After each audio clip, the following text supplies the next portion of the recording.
Magandang araw sa inyong lahat. Ako'y mananatili munang nakaupo sa kabila ng pabuti ang aking pakiramdam. Sa nagdaan nating mga pagtalakay, ay ating sinuri ang mga unang bahagi ng aklat ni Joshua. At dito'y nakakita tayo ng mga prinsipyo na hindi pumipili ng kapanahunan o ng henerasyon na makakatulong sa paglalakbay sa buhay dito sa mundong ito.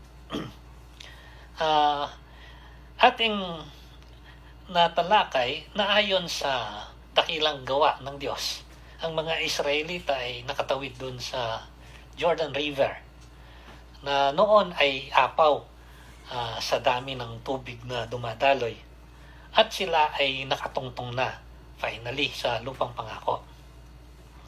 Yes, they are now at the promised land. But this is not the end of their journey for the whole matter.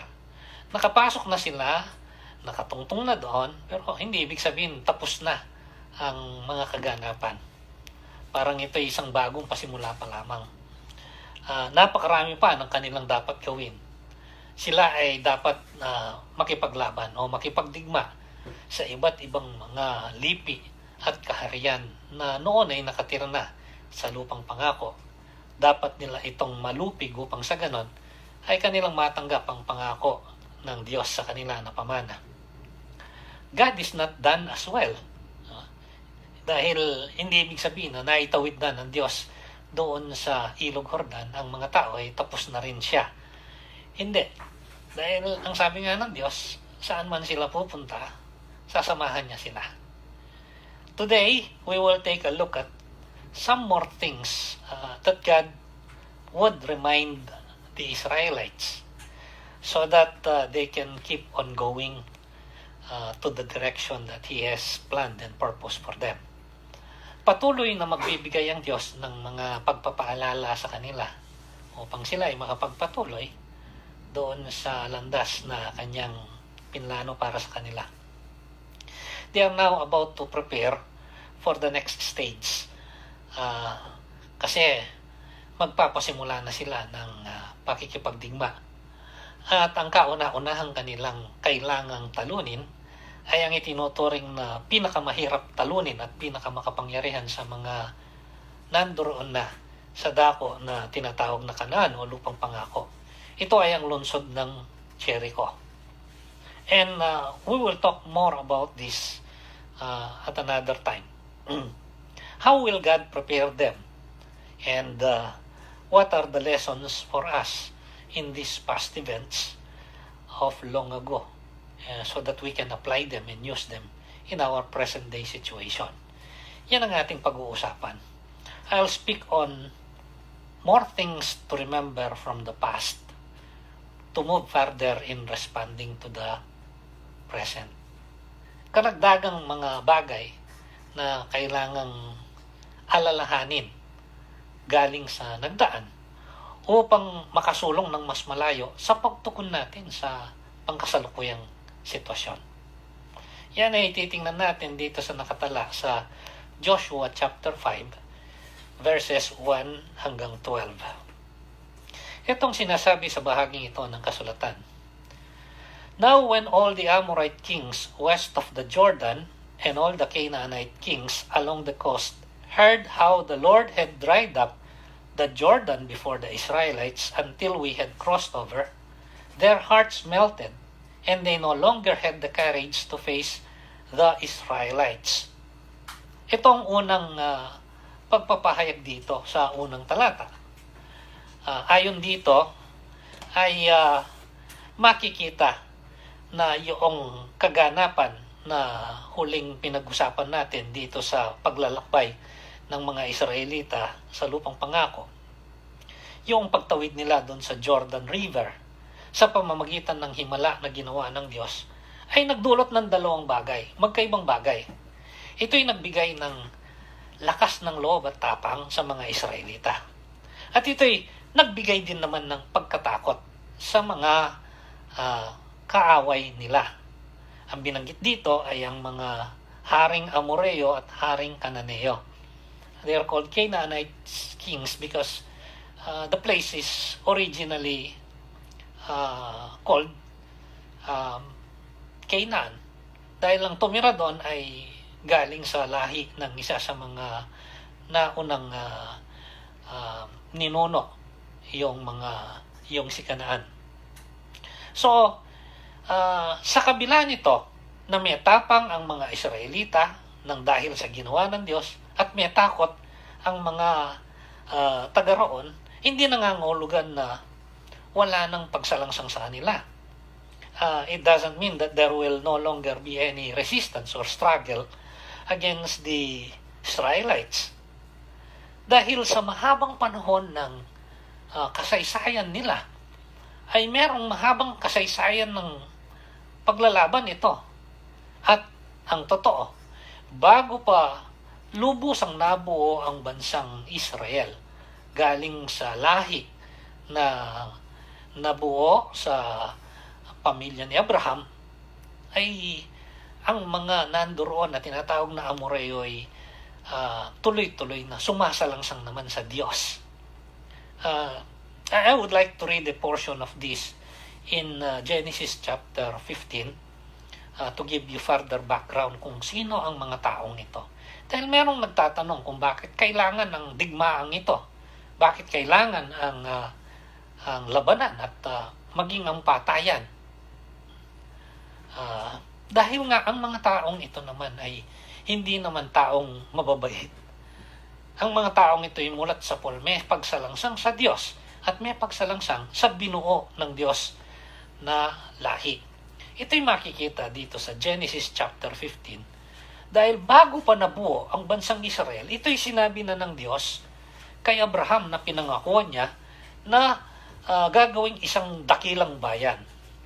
Sa Genesis chapter 15, dito sa verse 16, sa pagtitibay ng Diyos sa unang pangako at tipan niya kay Abraham, ang sabi niya dito,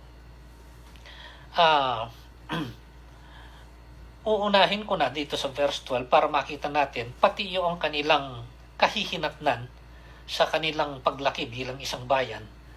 Genesis chapter 15 from verse 12, as the sun was setting, Abram fell into a deep sleep, and a thick and dreadful darkness came over him. Then the Lord said to him, know for certain that your descendants will be strangers in a country not their own. Yung magiging apo mo ay magiging dayuhan sa isang bayang hindi naman sa kanila. And they will be enslaved and mistreated 400 years. Sila ay aalipinin at sila ay tatratuhin ng masama sa loob ng 400 taon. Yun ay patungkol sa naging karanasan nila recently doon sa Ehipto. Ang sabi dito sa verse 14, but I will punish the nation they serve as slaves, and afterward they will come out with great possessions. Ito nga ang ginawa ng Diyos sa Ehipto at sa mga Ehipsyo. Verse 15, you however will go to your fathers in peace and be buried at a good old age. Ikaw ay madadatnan ng hangganan ng iyong buhay at mamamahinga ka na. Verse 16, in the 4th generation, so ang sabi ng Diyos dito kay Abraham, ang pagpapatuloy ng kasaysayan ng lahing manggagaling sa iyo, sa ika-4 na saling lahi. Sabi niya dito, in the 4th generation, your descendants will come back here. For the sin of the Amorites has not yet reached its full measure. Babalik sila dito. Sa panahong yon, nung kinakausap ng Diyos si Abraham sa pamamagitan ng isang pangitain, siya nasa Kanaan. So, lilipas muna ang napakaraming siglo, centuries, upang sa ganon ay dumating itong sinabi ng Diyos na mangyayarang ito. Aalipinin yung magiging ina po ni Abraham sa ibang bayan, ilalabas ng Diyos at paparusahan yung umalipin sa kanila. Hanggang sa makabalik sila pagkatapos ng 4 na saling lahi sa lupaing ito, sabi niya. Dahil, ang sabi ng Diyos, hindi pa umabot sa kasukdulan ang mga kasalanan ng mga Amoreo. So nung si Abraham ay wala pang anak, at pinangangakuan pa lang ng Diyos na magiging ama ng isang dakilang bayan, ang mga Amoreo ay napakasamang tao na ang kanilang ginagawa ay paglapastangan sa Diyos. Kaya nga ito'y bahagi na ng pagpapairal ng Diyos ng kanyang katarungan.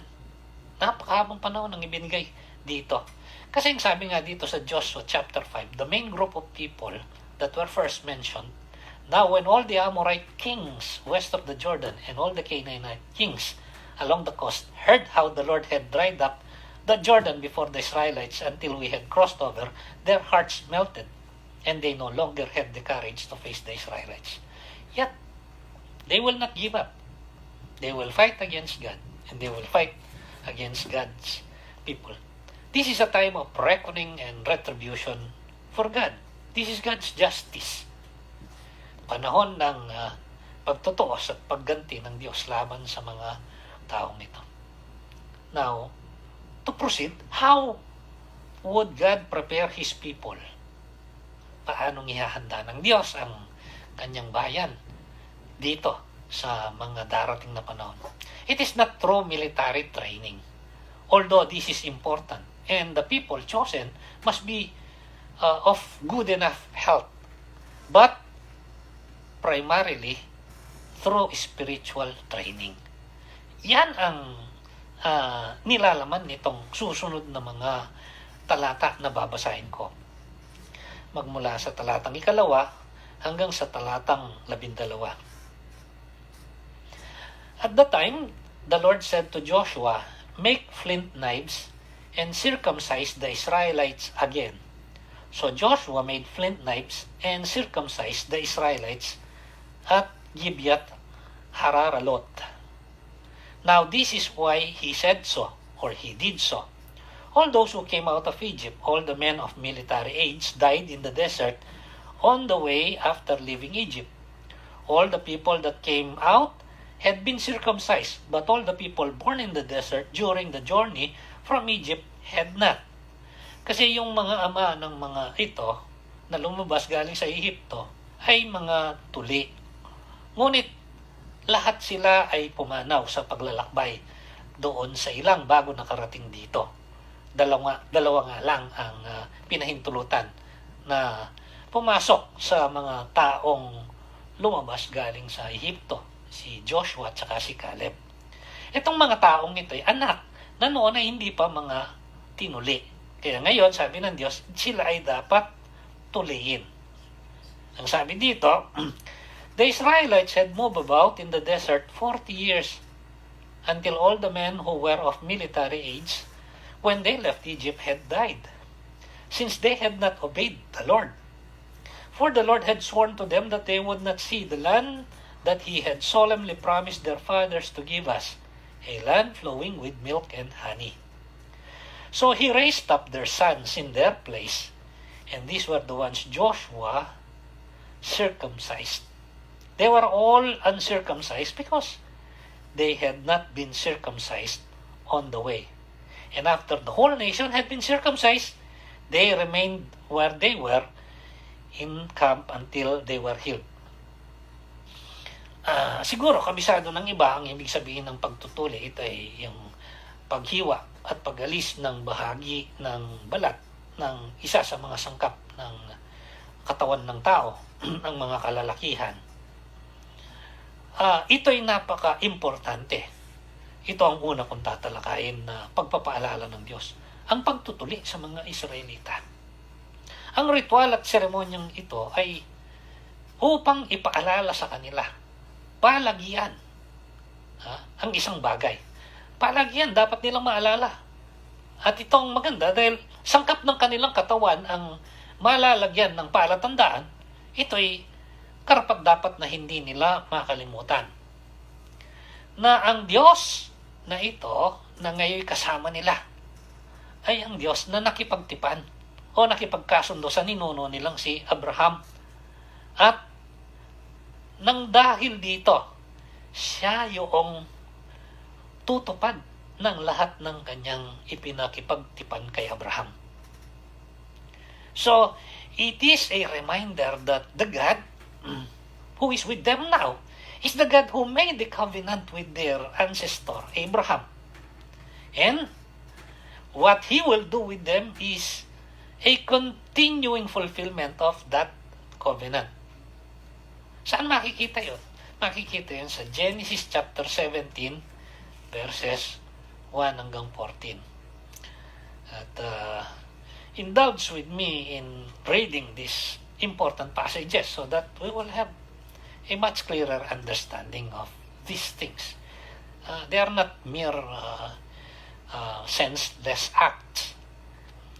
Genesis chapter 17 verses 1 to 14, sa pagtitibay ng Diyos doon sa unang pagbibigay ng tipan kay Abraham, etong sinabi niya. When Abram was 99 years old, the Lord appeared to him and said, I am God Almighty. Walk before me and be blameless. I will confirm my covenant between me and you and will greatly increase your numbers. Pagtitibayin ko yung aking pakikipagtipan sa iyo. Magiging dakila ang bilang mo. At this time, wala pa rin anak si Abram. Abram fell face down and God said to him, As for me, this is my covenant with you. You will be the father of many nations. No longer will you be called Abram. Your name will be Abraham. For I have made you a father of many nations. I will make you very fruitful. I will make nations of you, and kings will come from you. I will establish my covenant as an everlasting covenant between me and you and your descendants after you for the generations to come, to be your God and the God of your descendants after you. Ito yung pakikipagtipan ko sa iyo, sa iyong mga inapo, at sa mga susunod pang lahing manggagaling sa kanila, na ako ang magiging Diyos ninyo. At Diyos ng inyong mga inapo. The whole land of Canaan, where you are now an alien, I will give as an everlasting possession to you and your descendants after you, and I will be their God. So ito yan. Ang lupain ng Kanaan ay bibigay ko bilang isang pangwalang hanggang mana sa iyo at sa iyong mga inapo. At ako magiging Diyos ninyo. Then God said to Abram, As for you, you must keep my covenant, you and your descendants after you, for the generations to come. This is my covenant with you and your descendants after you, the covenant you are to keep. Tapos sabi niya, every male among you shall be circumcised. Ang bawat lalaki sa inyo ay dapat matuli. You are to undergo circumcision, and it will be the sign of the covenant between me and you. Dahil itong magiging palatandaan ng kasunduan natin. For the generations to come, every male among you who is 8 days old must be circumcised, including those born in your household, or bought with the money from a foreigner. Those who are not your offspring, whether born of your household or bought with your money, they must be circumcised. My covenant in your flesh is to be an everlasting covenant. Any uncircumcised male who has not been circumcised in the flesh will be cut off from his people. He has broken my covenant. So itong pinanggalingan nito. Dahil nakipagtipan ang Diyos sa ninuno nilang si Abraham. What does this mean? God is a covenant-making God because He is a personal God. Ang Diyos ay isang Diyos na nakikipagtipan o nakikipagkasundo dahil siya isang personal na Diyos. Siya ay nakikipag-ugnayan. Hindi siya isang puwersa lamang. He's not just an impersonal force. And with that, He is a covenant-keeping God because He is a faithful God. Yun ang paalala. Siya ay nakikipagtipan o nakikipagkasundo dahil siya isang personal na Diyos. Pwedeng makipag-ugnayan sa Kanya. Nakikipag-ugnayan siya. At siya isang Diyos na tumutupad sa kasunduan dahil siya'y Diyos na tapat. Again, let me remind you that everything in our lives is first and foremost first about God more than anything or anyone else. Yun ang palagi kong pinapaalala, maging sa mga nagdaang mga pagtalakay. Ang mga buhay natin at ang mga nakaugnay dito, una sa lahat ay patungkol sa Diyos, kaysa sa sino pa man o ano pa mang bagay. Whatever the Israelites will accomplish is because of God's faithfulness to them. Ano man ang ma-accomplish nila, ay dahil lang tapat ang Diyos na kinilala nila. The same is true for us today. Ganun din, wala namang nabago. Dahil malinaw na ating natuklasan. Ang Diyos ay di nagbabago. Siya yung noon, ngayon, at magpawalang hanggan. All the good things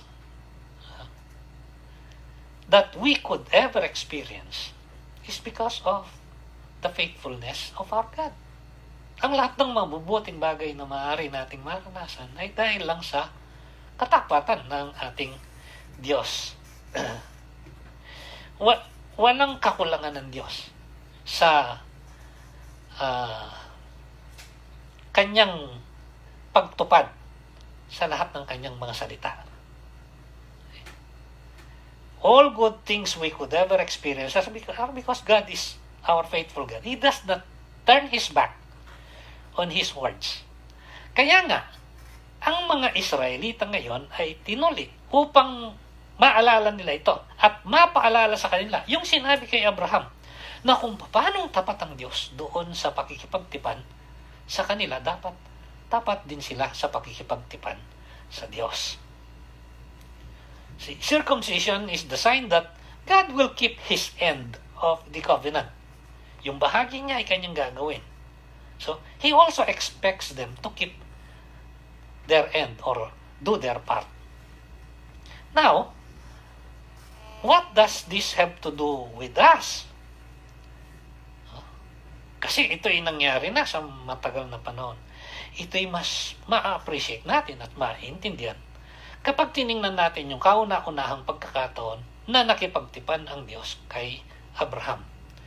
Madalas ito'y tinatawag na Abrahamic Covenant na makikita sa Genesis chapter 12 verses 1 hanggang 3. At dito'y makikita natin ang pakikipagtipan ng Diyos kay Abraham at sa kanyang mga inapo na mga Israelita ay lampas pa ng bansang Israel. Ang ibig sabihin, espesipiko ang malaking bahagi nito para kay Abraham at sa kanyang magiging inapo, pero merong bahagi na aabutan ng probisyon nito ang iba pang tao sa mundo. Babasahin kong sinasabi dito.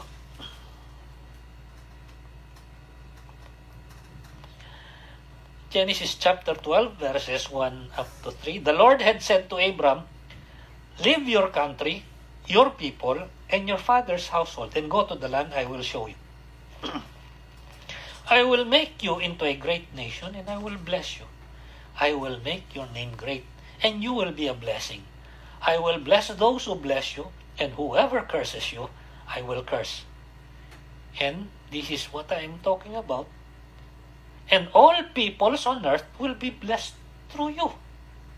Ito'y extension o karagdagan. Ang mga tao sa mundo ay mapapagpala sa pamamagitan mo. Anong tinutukoy dito? Ito ay ang unang pahiwatig na darating ang panahon, magsusugo ang Diyos ng isang manggagaling o dadaan sa lahi ni Abraham na magdadala ng biyaya at pagpapala sa buong sangkatauhan. Walang iba kung hindi ang Panginoong Jesucristo. Today, Christians are the beneficiaries of this covenant through Jesus Christ.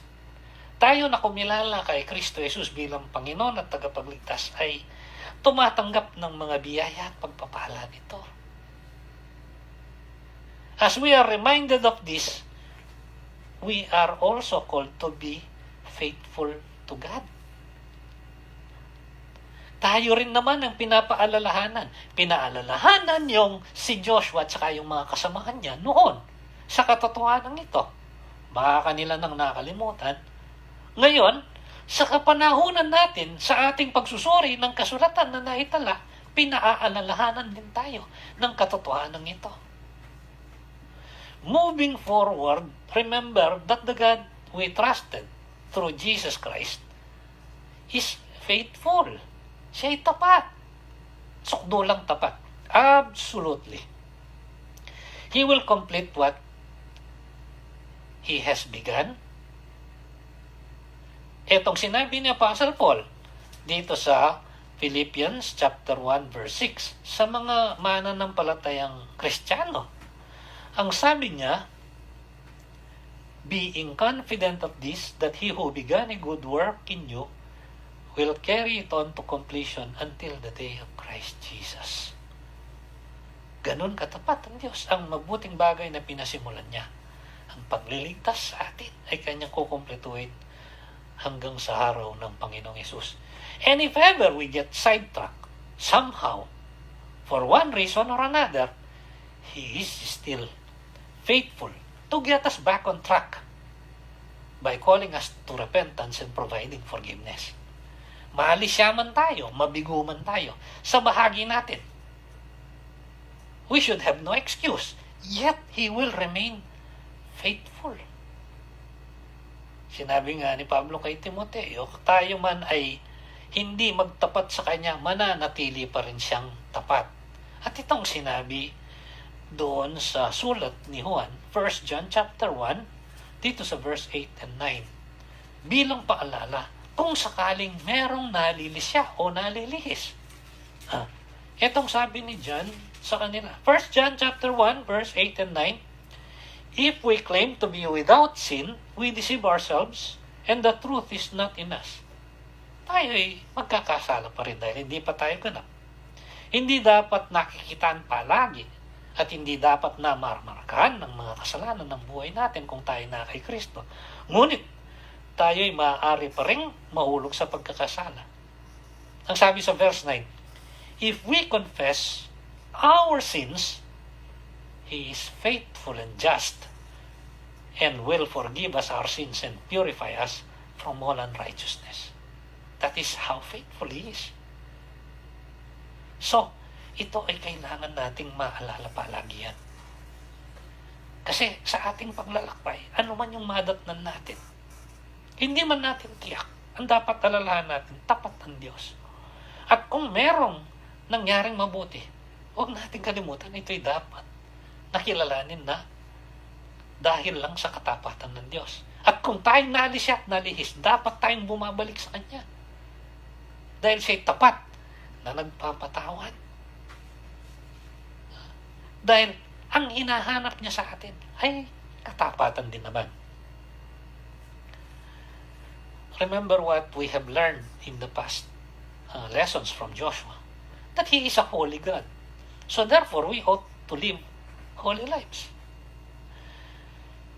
It's very normal for us, anyone among us, to expect faithfulness from our friends, from our colleagues at work, from other people, even from God. Should we not then be faithful to others, especially to God?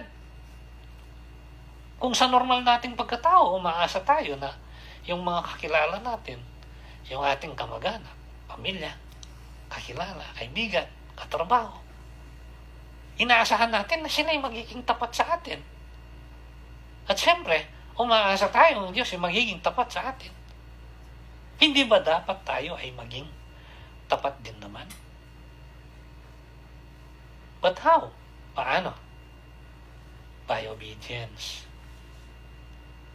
Ito, pagkatapos ng kanilang pagkatulik, at yung iba pang nakaugnay dito, na maya-maya ay ating babasahin, ang mga Israelite ay sumunod sa lahat ng mga panuntunang ibinigay ng Diyos na may kaugnayan sa unang pakikipagdigma nila na pag-uusapan natin sa susunod, sa Jericho. At sila'y nakapagtagumpay ng isang dakilang tagumpay.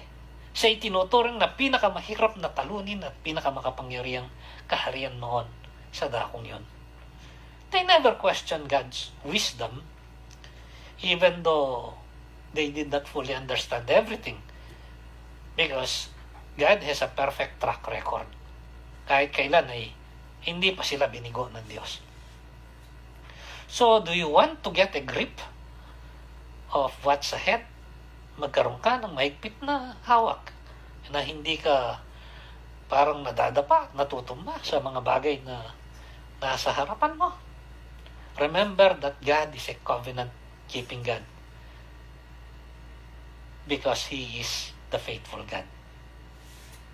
Be faithful to Him and He will get you through. Magtapat tayo sa Kanya. Tayo ay itatawid niya. Tayo ay dadalhin niya doon sa karapat-dapat na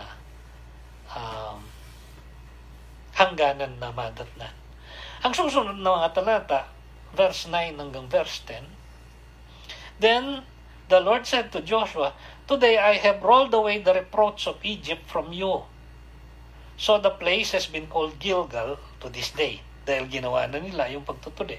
Verse 10, On the evening of the 14th day of the month, while camped at Gilgal on the plains of Jericho, the Israelites celebrated the Passover. Sila'y nagdiwang ng Pasko. This is the second one. The first one is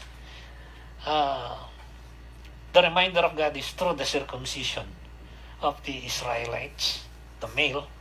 The second one is through their Passover celebration. Isa na namang pagpapaalala ito. They are reminded that they are now where they were or where they are because of what God has done in the past for their fathers while in Egypt. Hindi naman sila nakarating ng ganito lang. Kaya nandito na sila ngayon sa puntong ito, nasa lupang pangako, ay dahil sa mga ginawa na ng Diyos para sa kanilang mga ama na noon ay nasa Ehipto. So we have to understand this as well. So we're going back and forth a little bit and selecting the most important parts so that they could make sense. Ito ang sinabi na nangyari sa kanila. Kung maalala nyo, naalipin sila ng napakahabang panahon. 400 taon. At dumaing sila sa Diyos. Pinili ng Diyos si Abraham upang pangunahan sila. Hindi pumapayag ang hari ng Ehipto o ang Paraon. At maraming beses na dinadaya itong si Moises at ang mga Israelita. Nagpadala ng iba't ibang mga salot ang Diyos. Pero matigas ang ulo nitong Paraon. Hanggang sa dumating yung kasukdulan. Let's see and read this in Exodus chapter 11 from verse 1 up to verse 12. Etong sinasabi nung sila ay nasa Ehipto pa. Chapter 11 verse 1 to 12. Now the Lord had said to Moses, I will bring one more plague on Pharaoh and on Egypt. After that, he will let you go from here. And when he does, he will drive you out completely. Tell the people that men and women alike are to ask their neighbors for articles of silver and gold. The Lord made the Egyptians favorably disposed toward the people, and Moses himself was highly regarded in Egypt by Pharaoh's officials and by the people. So Moses said, This is what the Lord says, about midnight, I will go throughout Egypt. Every firstborn son in Egypt will die. At bawat panganay sa Ehipto ay mamamatay. From the firstborn son of Pharaoh who sits on the throne to the firstborn son of the slave girl who is at her handmill, and all the firstborn of the cattle as well. Walang kinikilingan ito. Mayaman man, makapangyarihan o yung mababa, maging yung mga hayop. There will be a loud wailing throughout Egypt, worse than there ever has been and ever will be again. But among the Israelites, not a dog will bark at any man or animal. Then you will know that the Lord makes a distinction between Egypt and Israel. Sa mga Israelita, walang mangyayaring ganito. All the officials of yours will come to me, bowing down before me and saying, Go, you and all the people who follow you. After that I will leave. Then Moses, hot with anger, left the Pharaoh. The Lord had said to Moses, Pharaoh will refuse to listen to you, so that my wonders may be multiplied in Egypt. Moses and Aaron performed all these wonders before Pharaoh, but the Lord hardened Pharaoh's heart, and he will not let the Israelites go out of his country. Matigas pa rin ang ulo ng Paraon. Now, ilang mga talata. Sa chapter 12, dito sa verse 14, etong sinasabi, sa pagtatagubilin naman ni Moises sa mga Israelita kung paano silang maghahanda sa kaganapang ito. This is a day you are to commemorate for the generations to come. You shall celebrate it as a festival to the Lord, a lasting ordinance. Ang mangyayaring ito ay yung inyong pagdiriwang ng palagian sa bawat sading lahi. Ito'y magiging kapistahan. What is it all about? Ito, sa verse 24 hanggang verse 31. Obey the instructions as a lasting ordinance for you and your descendants. When you enter the land of the Lord will give you, as He promised, observe the ceremony. Pag kayo ay nakapasok na doon sa madadatnan yung pangakong lupain, ito yun yung gawin. And when your children ask you, what does this ceremony mean? Ito yun. Pag tinanong na kayo kung ano ang ibig sabihin nito, then tell them, it is the Passover sacrifice to the Lord, who passed over the houses of the Israelites in Egypt and spared our homes when He struck down the Egyptians. Then the peoples bowed down and worshipped. The Israelites did just what the Lord commanded Moses and Aaron. At midnight, the Lord struck down all the firstborn in Egypt, from the firstborn of the Pharaoh who sat on the throne to the firstborn of the prisoner who was in the dungeon, and the firstborn of all the livestock as well. Pharaoh and all of his officials and all Egyptians got up during the night, and there was a loud wailing in Egypt, for there was not a house without someone dead. Verse 31. During the night, Pharaoh summoned Moses and Aaron and said, Up, leave my people, you and the Israelites. Go worship the Lord as you have requested. Ito yung pagdiriwang nila. At ito'y tinawag na Pasko. Dahil lang sinabi ng Panginoon, bago dumating yung itinakdang araw ng Diyos, sinabi sa kanila yung eksaktong ng takdang araw, maghanda na kayo. Kayo'y papatay ng isang kordero, yung batang-batang tupa. Paduguin nyo ito at yung dugo niya ay inyong ipahid sa mga hamba at sa mga itaas ng inyong mga pintuan. At kapag dumating yung anghel ng kamatayan, ipapadala ng Diyos upang parusahan ang mga suwail. Ito ay lalampasan ang bawat tahanang merong nakapahid na dugo. It will pass over every household that has blood painted on its door frames and door jambs. Kaya ganito nga ang nangyari. Ito ay isang pagpapaalala ng ginawa ng Diyos. The Passover is a reminder that God is their Savior. Na ang Diyos ay ang Diyos na kanilang tagapagligtas. Iniligtas sila sa pagkaalipin. Iniligtas din sila sa kamatayan. What about us? Tayo ngayon. Hindi tayo nagse-celebrate ng Pasko. Dahil ang ating pinagdiriwang at ang pinagtagubilin sa atin ay pagdiwang ay ang kamatayan sa krus ng Panginoong Hesukristo na naganap sa panahon ng pagdiriwang ng Pasko ng mga Hudyo. For us, what we remember is not the Passover that was experienced by the Israelites. But that is a picture of the Passover that is for us. Ito'y larawan ng Pasko para sa atin. Yun ay ang kamatayan ng Panginoong Jesucristo upang iligtas ang sangkatauhan sa kasalanan, sa pagkaalipin sa kasalanan at sa kaparusahan ng kasalanan na kamatayan. Anong sabi ni John the Baptist nung siya ay nagbabautismo doon sa Jordan River sa panahon ng Bagong Tipan? Dito sa John chapter 1, makalawang beses dumaan sa may dakong kinalalagyan ni John the Baptist ang Panginoong Hesus. At etong kanyang sinabi dito sa John chapter 1 verse 29.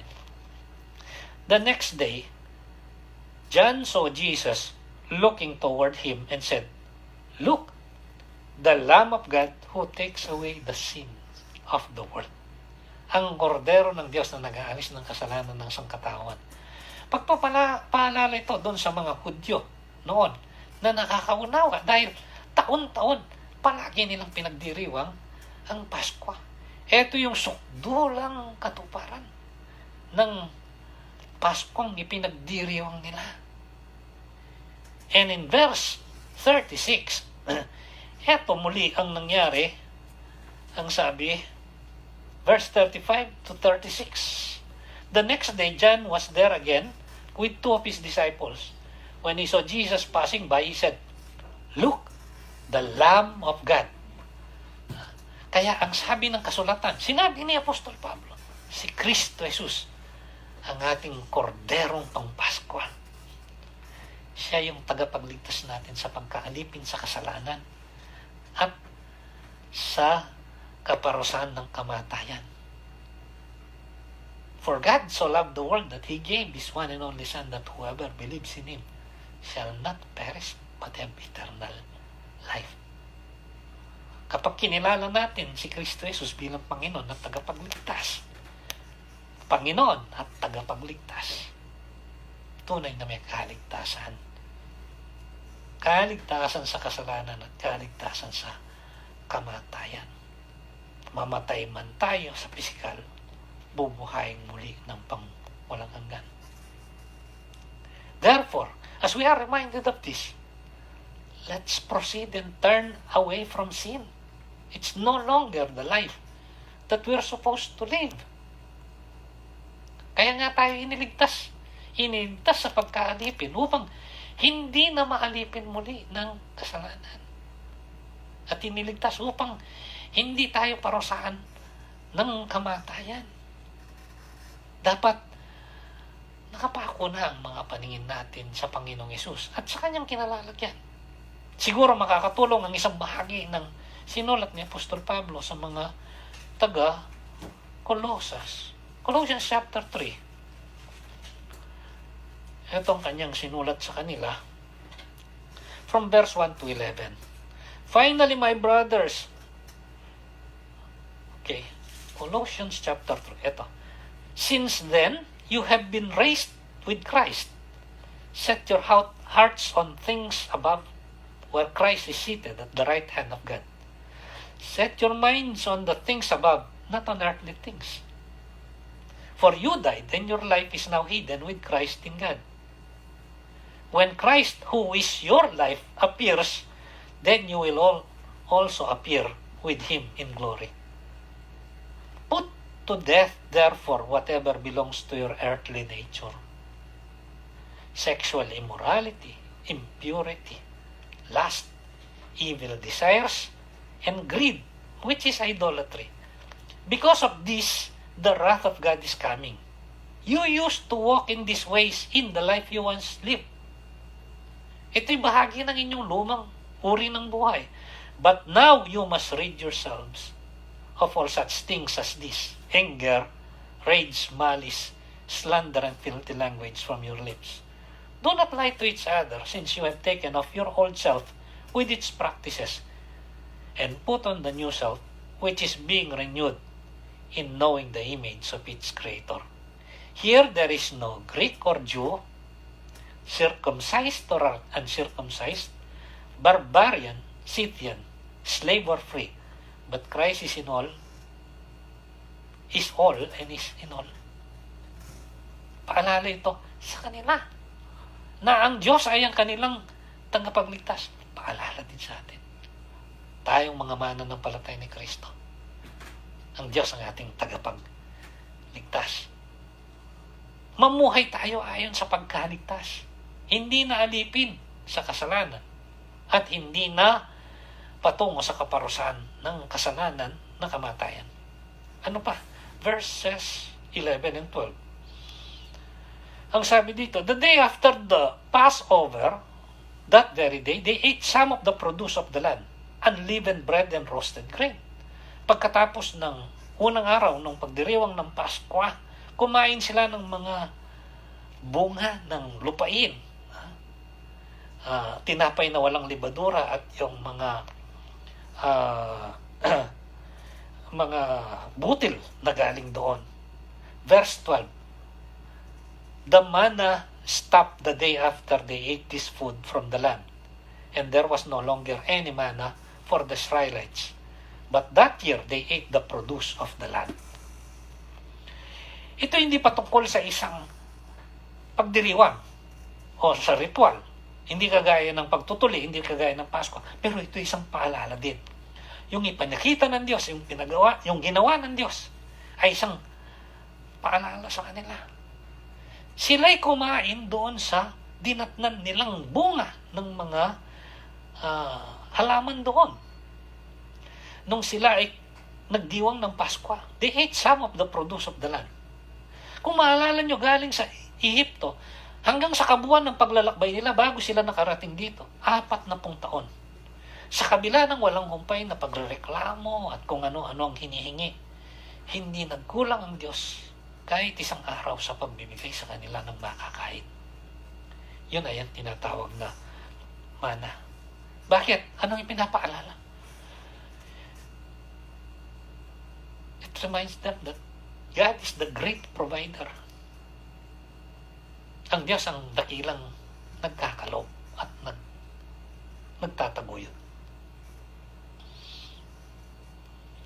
Kahit na sila'y dumako doon, tumigil yung mana. Pero nandoon na yung kailangan nila. Nauna pa. Remember, they did not plant this. They just took the produce and ate it. Sa panahon ngayon, paraming mga Kristiyano ang nagkakaroon ng agam-agam at pagkatakot kung saan sila kukuha ng pantustos sa buhay. A lot are being fearful where they will get their supplies. Ironically, others pursue excess and forget to humble themselves, trying to take even authority and power from God. Yung iba naman, ang kanilang hinahabol-habol, ninanasa-nasa yung sobra at nakakalimutan nilang magpakababa sa harapan ng Diyos. Kung minsan nga, kinukuha na yung kapangyarihan ng Diyos. Inuutusan ng Diyos. Palaging hinihinga ng Diyos na gawin mo ito para sa akin. Ibigay mo ito sa akin. They have forgotten what God said to the Israelites through Moses. Deuteronomy chapter 8. Ito ang isang bagay na kailangan nating maalala. Deuteronomy chapter 8, kung saan din makikita ang isa sa mga palagian nating inuulit-ulit na talata na sinambit ng Panginoong Jesucristo. In a little while, you will hear it and you will recognize it. Deuteronomy chapter 8, verse 1 to 5. Be careful to follow every command I am giving you today, so that you may live and increase and may enter and possess the land that the Lord promised on oath to your forefathers.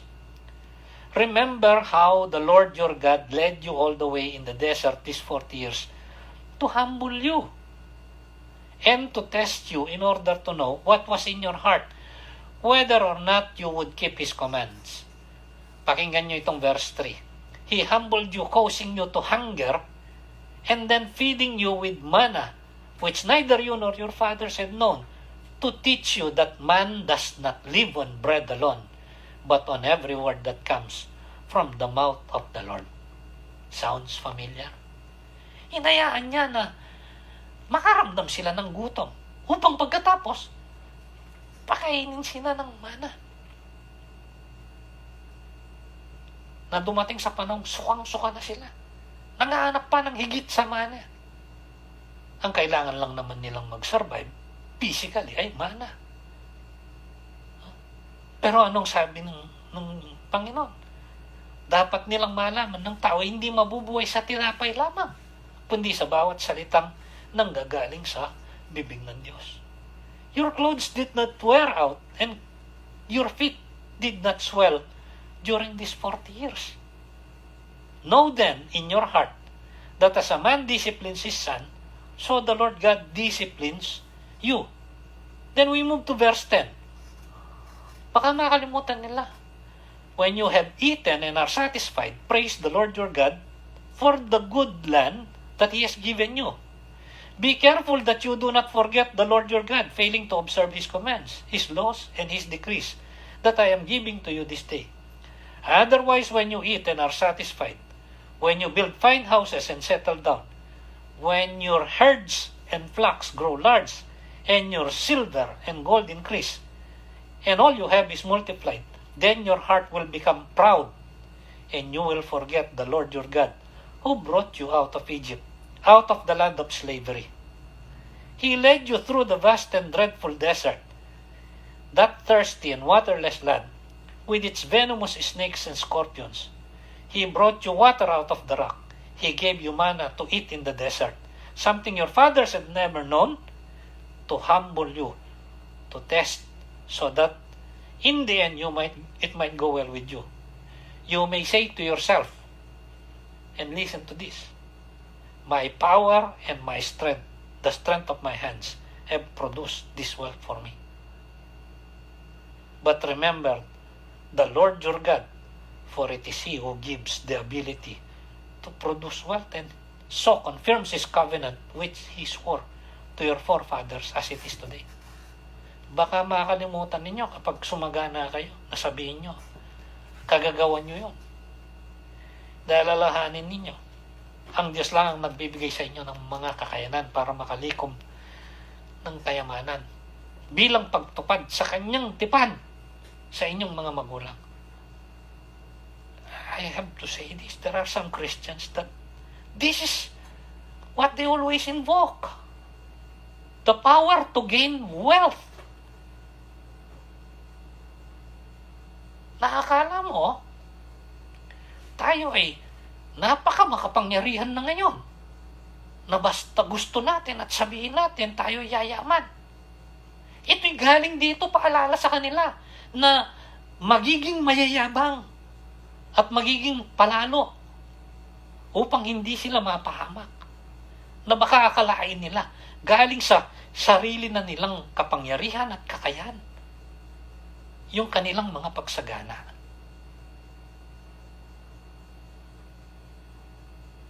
It is so tragic when we come to such a point in life.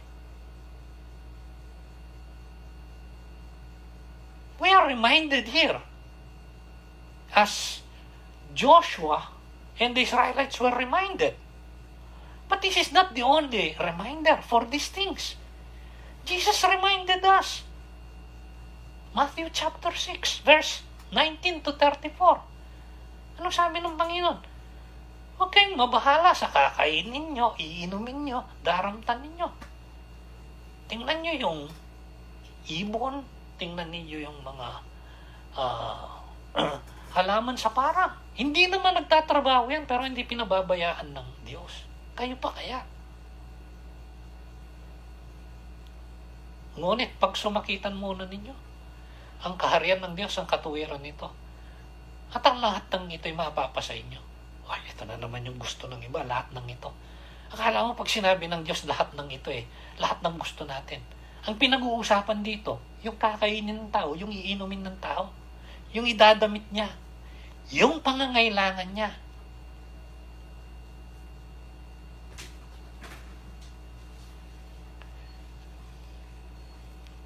Kalunos-lunos ang ilang mananampalataya dahil nahuhubog sila sa ganong kaisipan. Yet, the simple truth, absolute truth, God is the great provider.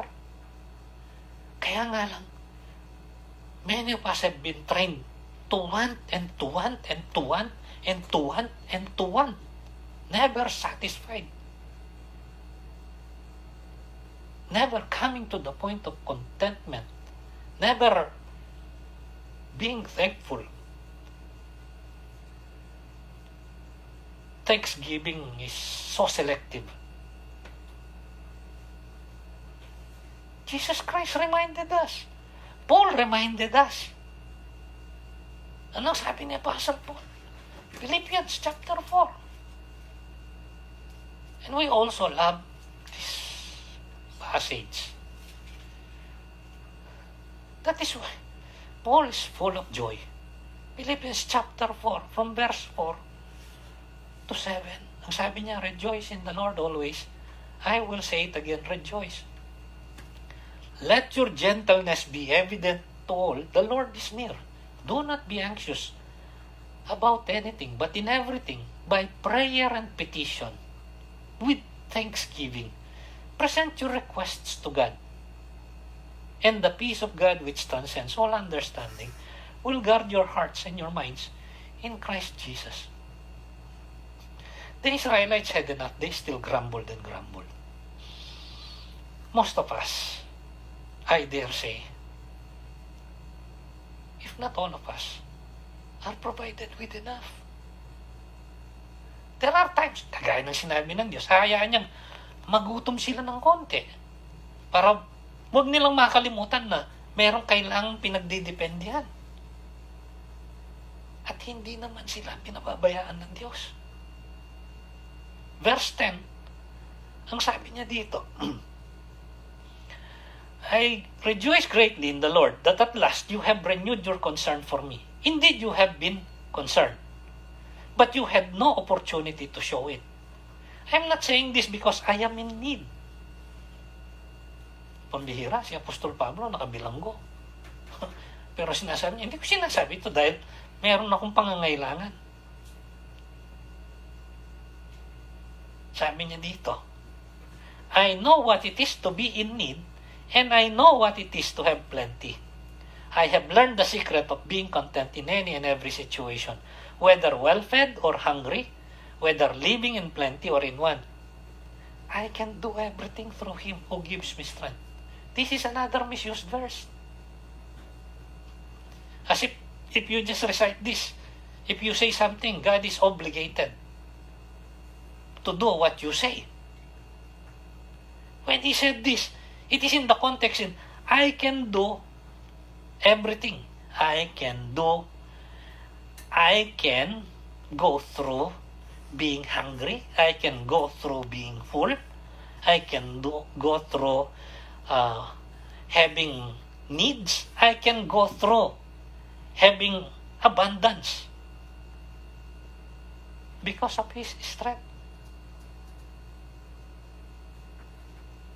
At dito, sinabi ni Apostle Paul sa verse 19, yung classic verse, and my God will meet all your needs according to His glorious riches in Christ Jesus.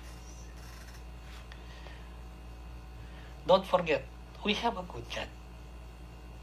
And He is the great provider. 3 things we have added to what we have learned in our previous discussions about the experience of the Israelites with Joshua. That our God, our personal God, is a faithful God.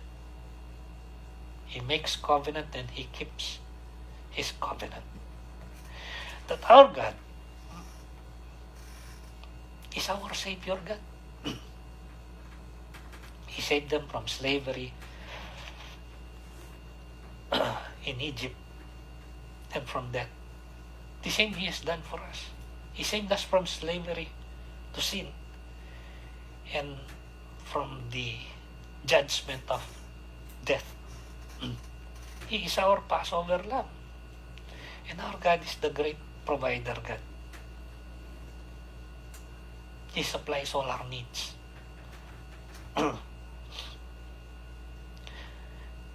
Just remember, in all this, the reminders are not more important than the one we are being reminded of.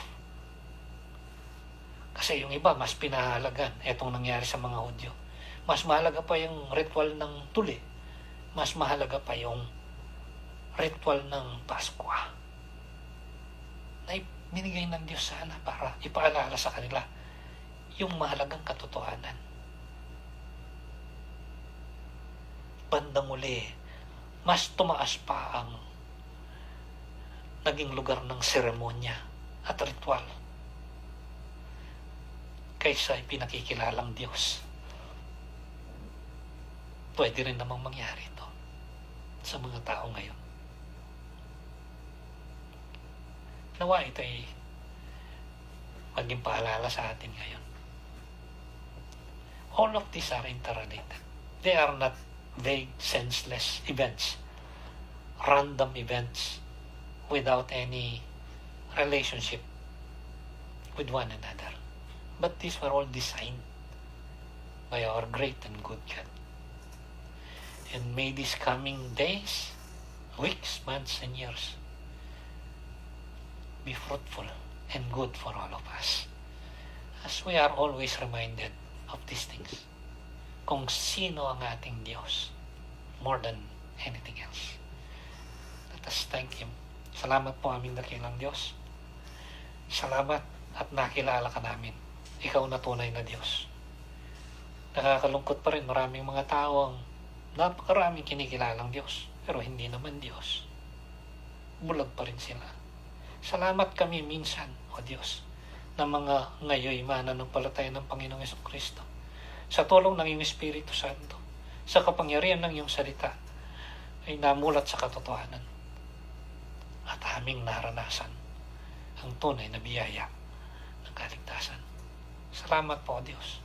At ikaw ang nagtataguyod at magtataguyod sa amin hanggang may sa katuparang lahat ang iyong mga ipinangako sa amin. Salamat po, aming Diyos.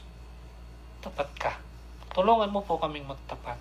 Tulungan mo po kaming maalala ang iyong mga salita upang kami maging masunurin sa iyo. Pudyukan mo kami sa pamamagitan ng iyong Espiritu Santo, Diyos. Tulungan mong huwag naming makakalimutan kung wala ka, wala kami, O Diyos. Ikaw ang nagligtas at nagliligtas sa amin, O Diyos. Kami naway lumakad ayon sa iyong kalooban. Salamat po, O Diyos, sa iyong mga provision. Hindi ka magkukulang kailanman. Pinupuri ka namin at pinasasalamatan. Sa pangalan po ng aming Panginoong Yesus. Amen. Magandang araw po. Pagpalain tayong lahat ng ating dakilang Diyos.